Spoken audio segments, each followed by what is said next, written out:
je voudrais que l'on revienne sur le sujet de l'immigration parce que hier dans le Figaro, il y avait un très bon papier sur les centres de rétention et ces associations de défense des droits des migrants qui coûtent cher aux contribuables. En 2023, une salariée de la CIMAD a été agressée. L'association retire ses équipes pendant 44 jours. Du 2 février au 18 avril. Malgré cela, la CIMAD présente des factures pour les comment dirais-je, tous les jours qui ont été là. Alors du coup, la Direction générale des étrangers de France, en France, dépendant du ministère de l'Intérieur, a refusé que soit payée l'absence de service. Voilà. Et des exemples comme ça, il y en a plein. Le détail des dépenses des associations livrées par la Cour des comptes, 5 millions 23 en 2019, 6 millions en 2020, 6 millions 63 en 22. On est à presque 7 millions en 2023. Voilà, le coût en fait des CRA, des logements, des migrants, etc., etc. Charles Rodel, vous avez planché là-dessus également. Tout à fait. Et d'ailleurs, le texte voté par le Sénat hier de cette sénatrice, la sénatrice Chuntou, est bienvenu. Pourquoi ? Parce qu'aujourd'hui, les associations militantes islamo-gauchistes, parce qu'il n'y a pas d'autres mots, présentes dans les centres de rétention administrative. Donc ce qui a été voté, pardon, on précise, c'est que il faut s'arranger que ça soit moins coûteux pour le contribuable. Il y a plusieurs choses qui ont été votées. Il y a 2 mesures parmi d'autres sur lesquelles on avait planché aussi à l'Assemblée. Et donc on a hâte d'accueillir ce texte pour le présenter de manière transpartisane à l'Assemblée nationale. Il y a 2 choses.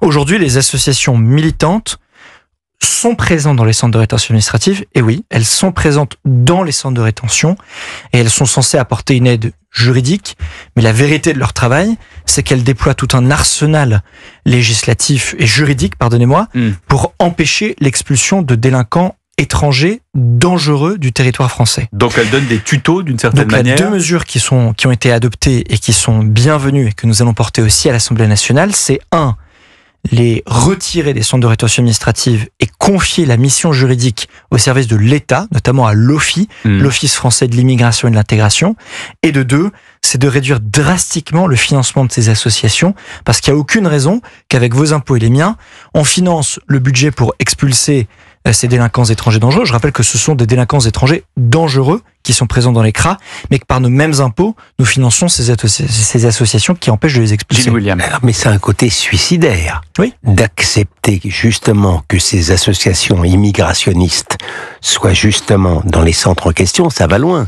La CIMAD, notamment, avait obtenu judiciairement que le Tchétchène qui a fini par assassiner le professeur Dominique Bernard reste, que sa famille reste sur le sol français. Autrement dit, s'il n'avait pas fait ça, Dominique Bernard serait encore vivant. Ça a un aspect suicidaire qui explique notre situation. C'est pourquoi l'un des sujets, j'entends votre exemple, et l'une des raisons pour lesquelles je mène ce combat aussi à l'Assemblée avec d'autres collègues, c'est que Philippine habitait ma circonscription et qu'elle a été assassinée par un délinquant sous OQTF, à sa sortie dont l'expulsion avait été empêchée, notamment grâce au conseil juridique de ce type d'association.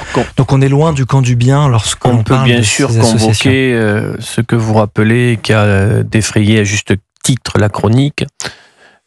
Pour autant, des situations de personnes en situation irrégulière et qui doivent être expulsées, ça reste des êtres humains.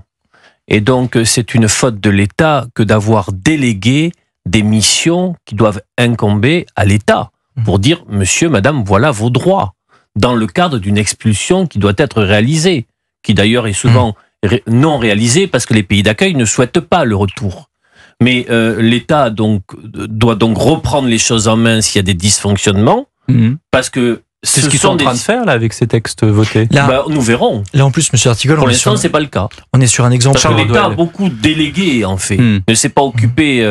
On a perdu beaucoup de savoir-faire. On est sur en plus un cas spécifique, c'est qu'on parle des étrangers qui sont détenus dans les centres de rétention administrative. Bien, je rappelle à nos auditeurs que les étrangers irréguliers qui sont détenus dans nos CRA sont des délinquants dangereux, qui sont placés, qui sont en rétention, pour éviter qu'ils soient dans une situation de trouble à l'ordre public. Oui.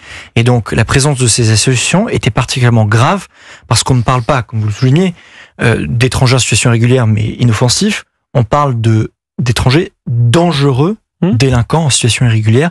C'est la raison pour laquelle ce texte est bienvenu et nous le porterons à l'Assemblée nationale. Charles Rodel, je voulais vous interroger sur ce que vous attendez du discours présidentiel ce soir. Mais par la même occasion, est-ce que vous êtes en phase à 100% avec le président de la République ? Le moins qu'on puisse dire, c'est que, honnêtement, vu son activisme à l'échelle européenne pour protéger nos libertés, notre sécurité, et honnêtement, l'existence politique de l'Europe et de la France dans le monde dans lequel on vit, moi je soutiens l'action du président de la République, ne serait-ce que lorsqu'on regarde les derniers jours. Sur son action internationale. Moi je vais être franc avec vous. Quel est son bilan sur le plan international depuis sa réélection ? Qu'a-t-il obtenu ? Moi je considère qu'aujourd'hui, si la France arrive à peser tout son poids sur des avancées majeures, ne serait-ce qu'à l'échelle de l'Union européenne, l'Europe par exemple de la défense, les accords qui ont été signés ces derniers jours, pardonnez-moi, les alliances, les accords, non mais je comprends. Les accords bilatéraux qui ont été signés avec la Pologne, qui n'avait pas eu lieu depuis maintenant des années, qui est un accord de défense structurant.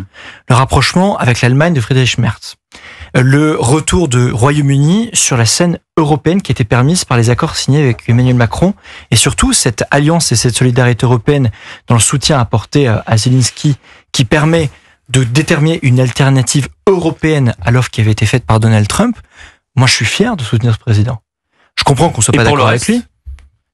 Citez-moi des exemples. Non, je cite un exemple. Au hasard, l'Algérie. Vous êtes au fondateur. Alors l'Algérie, moi, je suis pour l'abrogation des accords de 68. Non, mais pour l'instant, on voit rien. Non, mais voilà un des désaccords que je peux avoir, par exemple. Je suis pas un clone. Cela dit, Gabriel Attal est d'accord avec vous. Tout à fait. Édouard Philippe également. Je pense que la raison pour laquelle la non-remise en cause, c'est qu'il doit y avoir des accords en matière de lutte contre le terrorisme, par exemple, qui doivent le justifier. Moi, je considère sur un principe politique, mais j'ai exprimé sur ce sujet, que je souhaite cette abrogation. Simplement, moi, ce que j'attends ce soir, c'est une clarification de la vision politique qui souhaite porter dans un monde qui est en guerre et dans un monde qui est en guerre économique. Les deux. Mais pourquoi nous avons aujourd'hui un conflit C'est la armé. raison pour laquelle vous avez fondé Ensemble Français. C'est une forme de capsule d'échappement de Renaissance ? En fait, Ensemble Français, c'est un statut de think tank, donc c'est une association de réflexion qui permet de mener tous mes travaux sur les sujets régaliens et migratoires tels que je vous les ai présentés ce soir. Et merci de m'avoir laissé le temps de les exprimer. Je considère qu'il est vraiment important de prendre du recul par rapport aux structures partisanes qui mènent le combat à l'Assemblée nationale. Oui, c'est ça. Pour vous êtes un électron libre. Non, mais en fait, c'est donc tout ce n'est pas un micro-parti. Il n'a pas le statut de parti. D'accord. Il n'a pas le statut de parti. C'est une association qui permet en fait d'accueillir tout un tas de chefs d'entreprise, d'intellectuels, le président d'association, pour plancher sur ces sujets. Les propositions. Vous vous préparez. Oui, bien sûr. Les propositions que j'ai faites, par exemple, sur l'immigration. Il l'a dit, bien sûr. Les propositions que j'ai faites sur l'immigration, par exemple, et c'est le débat qui est ouvert en interne dans mon parti, je ne peux évidemment pas m'exprimer au nom de chacun de mes collègues au sein du groupe Ensemble pour la République. C'est la raison pour laquelle j'ai mené ce travail de réflexion à travers cette association. Merci beaucoup, Charles Rodwell, d'avoir été avec nous en direct sur Europe.